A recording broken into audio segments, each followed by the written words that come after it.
Welcome to our channel Home Study 24/7. Home Study 24/7 আমাদের চ্যানেলে সবাইকে স্বাগত জানাই।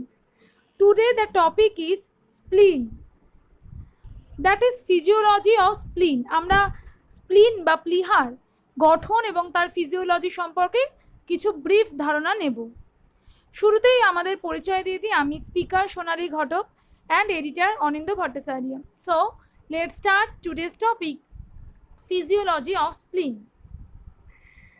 স্প্লিনের ফিজিওলজি, এখানে স্প্লিনের একটা ছবি তোমাদের সামনে দিয়ে দেয়া আছে। Spleen it is mesodermal in origin. আমরা ট্রিপ্লোব্লাস্টিক অ্যানিমাল, আমাদের বডিতে একটোডার্ম, মেসোডার্ম এবং এন্ডোডার্ম তিনটে স্তর রয়েছে। এর মধ্যে দিয়ে মেসোডার্ম থেকে তৈরি হয় স্প্লিন। ইট lies close two fundic stomach in the left hand side of the abdominal cavity. In frog it is close to large intestine. তাহলে এরা সাধারণত স্টমাকের বা পাকস্থলীর কিন্তু অনেকগুলো পার্ট আছে বডি। ফান্ডাস, যে পাকস্থলীর যে ফান্ডাস অংশ তার কাছাকাছি এবং কিছুটা বাঁদিক ঘেঁষে অ্যাবডোমিনাল ক্যাভিটি একটু বাঁদিক ঘেঁষে অবস্থান করছে স্প্লিন। ফ্রগের ক্ষেত্রে বা ব্যাঙের ক্ষেত্রে কিন্তু এই স্প্লিনটা লার্জ ইন্টেস্টাইনের কাছাকাছি অংশে দেখতে পাওয়া যায়। Third, spleen is the largest lymphatic organ, 15 centimetre in diameter and 150 gram in weight. তাহলে আমরা দেখতে পাচ্ছি স্প্লিন হচ্ছে খুব বড় লিম্ফ্যাটিক অর্গান, অর্থাৎ আমরা লিম্ফ সম্পর্কে পড়েছি। তো লিম্ফ্যাটিক অর্গান মানে যেই অর্গান লিম্ফ নোড বা লিম্ফ যুক্ত অর্গানগুলোকে লিম্ফ্যাটিক অর্গান বলা হয়, যেটাতে মেনলি ডাব্লিউবিসি বা হোয়াইট ব্লাড সেল বা আমাদের প্রোটেকশন সেলগুলো অবস্থান করে। সবথেকে বড় এরকম লিম্ফ্যাটিক অর্গান হচ্ছে স্প্লিন বা প্লীহা, যেটা প্রায় 15 সেন্টিমিটার হয়ে থাকে তার প্রস্থ বা ডায়ামিটার এবং 150 গ্রাম এর ওজন হয়ে থাকে। Unlike other lymphatic organ, it is not differentiated into cortex এবং মেডুলা। তো অন্যান্য আমরা যত রকমের লিম্ফ্যাটিক অর্গান দেখি সেখানে প্রত্যেকটাই কর্টেক্স এবং মেডুলা এই দুটো অংশে বিভক্ত, কিন্তু স্প্লিন কর্টেক্স বা মেডুলা এই দুটো অংশে বিভক্ত নয়। The lymphatic sinuses and lymphatic vessels are also lacking in this organ. Lymphatic vessel বা লিম্ফ জালক বা লিম্ফ্যাটিক সাইনাসেস এই স্প্লিনে দেখতে পাওয়া যায় না। It consists of mainly outer red pulp containing RBC and inner white pulp containing lacking RBC. The nodules in the white pulp synthesis lymphocytes. তাহলে এখানে কিন্তু ক্যাপসুল বা যে কর্টেক্স মেডুলা থাকে না, তার বদলে বাইরের দিকে যে অংশ থাকে তাকে বলা হয় রেড পাল্প, যেটা মেনলি আরবিসি বা লোহিত রক্তকণিকা দিয়ে তৈরি, এবং ভিতরের দিকে অবস্থান করে হোয়াইট পাল্প, যেটা মেনলি যেখানে আরবিসি থাকে না, যেটা লিম্ফোসাইট বা ডাব্লিউবিসি টাইপের cell. One type of WBC is called lymphocyte. তো লিম্ফোসাইট সেলগুলো তৈরি করতে কাজে লাগে, এবং আমরা জানি ডাব্লিউবিসি অ্যান্টিবডির কাজ করে এই লিম্ফোসাইট বা সেলগুলি। সো অ্যান্টিবডি তৈরিতেও কিন্তু স্প্লিন যথেষ্ট ভূমিকা গ্রহণ করে। তাহলে আমরা যদি স্ট্রাকচার দেখি একটু স্প্লিনের, দেখো এর একদম বাইরের যে অংশ তাকে বলা হয় ক্যাপসুল। এখানে বিভিন্ন আর্টারি এবং ভেইন মিলিত হয়েছে। Artery splenic artery, vein splenic vein. কিছু কিছু অংশ মেমব্রেন, সেটা এরকম কতগুলো খাঁজ টাইপের সৃষ্টি করেছে, যেটাকে বলা হয় ট্রাবেকিউলা। ভাস্কুলার সিনুসয়েড কিছু অংশ দেখতে পাচ্ছ, বাইরের দিকে রেড পাল্প এবং ভিতরের দিকে হোয়াইট পাল্প। এই হচ্ছে anatomy of স্প্লিন। The spleen is underneath the left part of the diaphragm and has smooth convex surface that faces the diaphragm. Diaphragm বা মধ্যচ্ছেদার একদম কাছাকাছি অবস্থান করছে, এবং আমরা দেখতে পাচ্ছি এদের একদম বাইরের কভারটার নাম হচ্ছে ক্যাপসুল, এবং এদের যে মেমব্রেন সেই মেমব্রেনটা এরকম ঢুকে ঢুকে গেছে, তাকে বলা হচ্ছে ট্রাবেকিউলা। এছাড়া কিছু সিনুসয়েড অল্প বিস্তর দেখতে পাওয়া যায়, বাইরে থাকে রেড পাল্প, ভিতরে থাকে হোয়াইট পাল্প, এবং আর্টারি এবং ভেইন এখানে লক্ষ্য করা যাচ্ছে। আশা করি বুঝতে পেরেছো। তাহলে স্প্লিন কিন্তু তৈরি হচ্ছে মেসোডার্মাল রিজিয়ন থেকে, স্টম্যাকের একদম কাছাকাছি অবস্থান করছে, 15 সেন্টিমিটার ডায়ামিটার, 150 গ্রাম এর ওয়েট, এবং বিভিন্ন লিমফ্যাটিক অর্গানের মধ্যে সবথেকে বড় অর্গান আমরা বলতে পারি স্প্লিনকে, যেটা মেডুলা এবং কর্টেক্স এই দুটি অংশ নিয়ে তৈরি হয়ে থাকে। তাহলে এখানে আমরা একটু ভালো করে ছবিটা একটু ভালো করে বুঝে নিই। দেখতে পাচ্ছ বাইরের রিজিয়নটাকে বলছে ক্যাপসুল।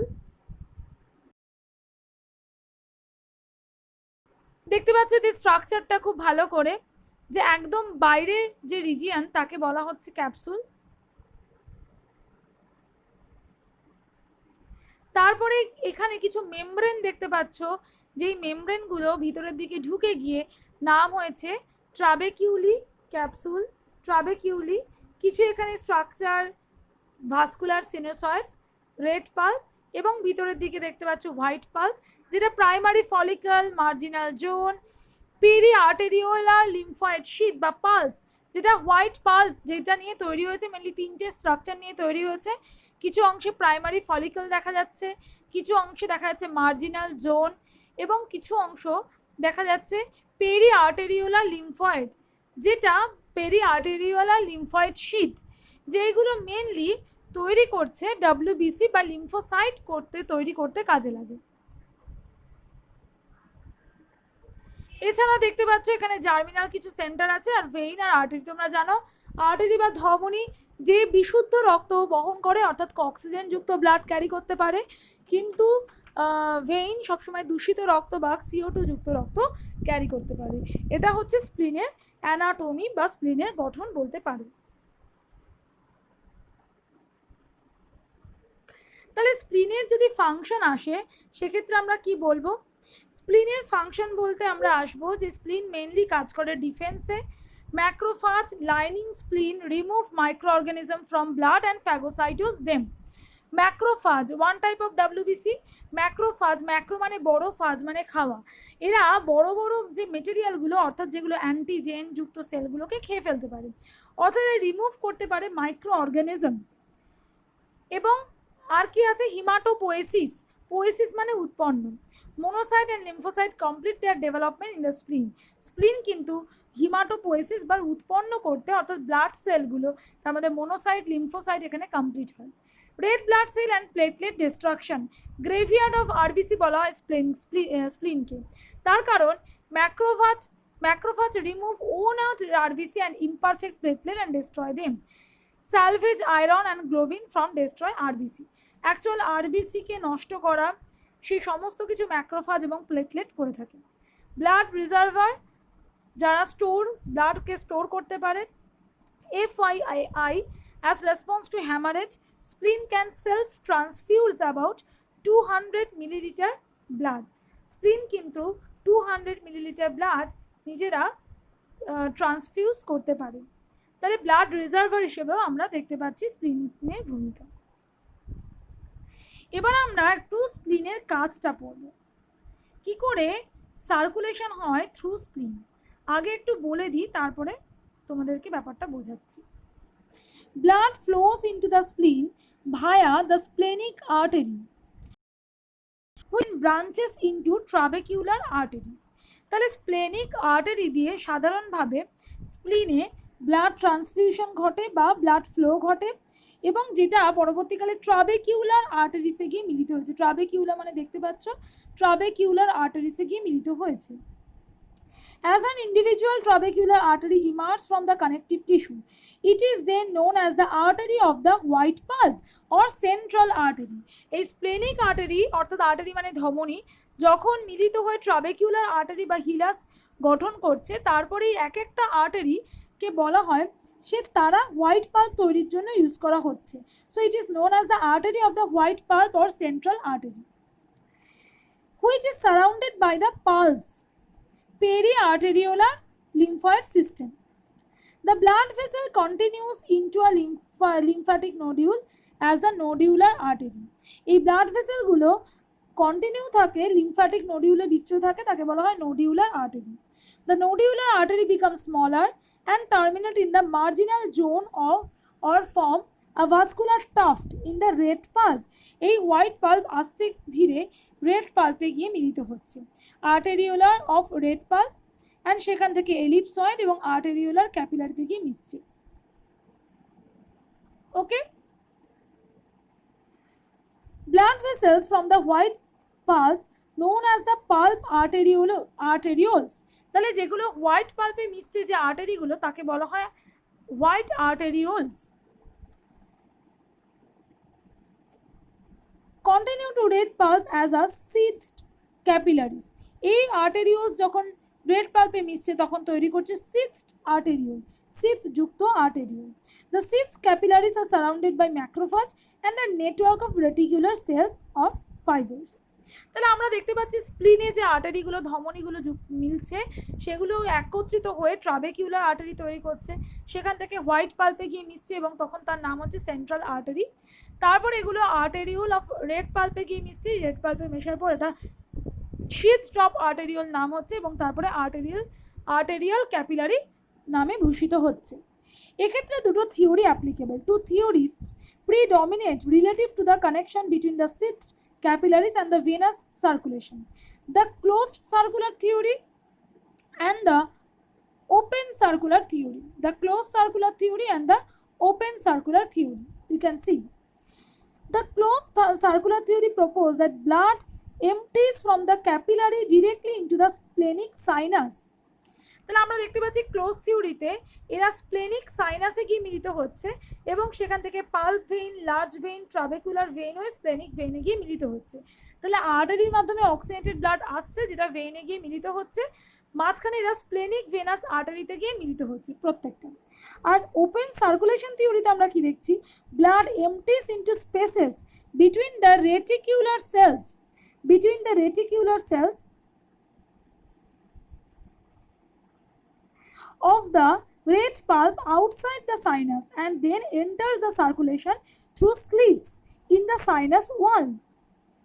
তো আমরা দেখতে পাচ্ছি ওপেন থিওরির ক্ষেত্রে কি এরা রেটিকিউলার মানে রেড পাল্পে গিয়ে রেটিকিউলার সেলে গিয়ে মিলিত হচ্ছে যেটা সাইনোসয়েড বা সিনোসয়েড থেকে একদম বাইরে অবস্থান করছে এবং আলটিমেটলি এরা সাইনাস ওয়াল হয়ে একই রাস্তা অবলম্বন করছে, splenic venous, sinus, pulp vein, large vein হয়ে এগোচ্ছে, তবে এরা মুক্ত হচ্ছে ডিরেক্টলি পাল্প রেটিকিউলাম বা রেটিকিউলার সেল। ওকে, তাহলে এই দুটো থিওরি আমরা সাধারণভাবে এক্ষেত্রে দেখতে পাই। তাহলে আমরা দেখতে পাচ্ছি যে স্প্লিন যে কোনো আর্টারি মানে হচ্ছে ধমনী, ভেইন মানে শিরা। তাহলে স্প্লেনিক আর্টারির মাধ্যমে যখন আর্টারিগুলো একত্রিত হয়ে ট্রাবেকিউলার আর্টারি, সেখান থেকে হোয়াইট পাল্পে মিশে সেন্ট্রাল আর্টারি, সেখান থেকে আর্টেরিওল অফ রেড পাল্প, সেখান থেকে শীত আর্টেরিওল, সেখান থেকে আর্টেরিয়াল ক্যাপিলারি, সেখান থেকে দুটো থিওরি মেনটেন করছে, একটা ডিরেক্টলি সাইনাসে বা সাইনাসের সাথে মিলিত হয়ে pulp vein, large vein, trabecular vein হয়ে স্প্লেনিক ভেইন হয়ে বেরিয়ে যাচ্ছে, আর একটা হচ্ছে এরা পাল্প কর্ড বা রেড পাল্পে গিয়ে মিলিত হচ্ছে। ডান দিকে ছবিটা যদি তোমরা একটু ভালো করে দেখো, পুরো স্ট্রাকচারটা ভিতরে কিভাবে আছে আমরা সেটা দেখতে পাচ্ছি। ছবিটা যদি দেখো স্ট্রাকচারটা ভালো করে, তোমরা দেখতে পাচ্ছ স্প্লেনিক ভেনাস সাইনাস কিরকম রয়েছে, রেড পাল্প, ভিতরে সেন্ট্রাল আর্টেরিওল। স্ট্রাকচারগুলো ভালো করে একটু দেখে না। According to close theory, arteriole are opening directly into splenic sinus.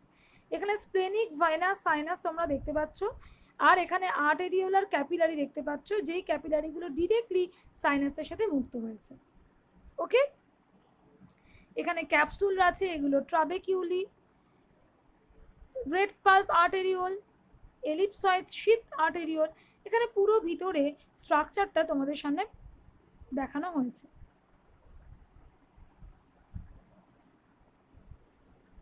ট্রাবেকিউলার artery, ট্রাবেকিউলার from হিলাস দেখতে পাচ্ছ যেখানে সমস্তগুলো একত্রিত হয়েছে।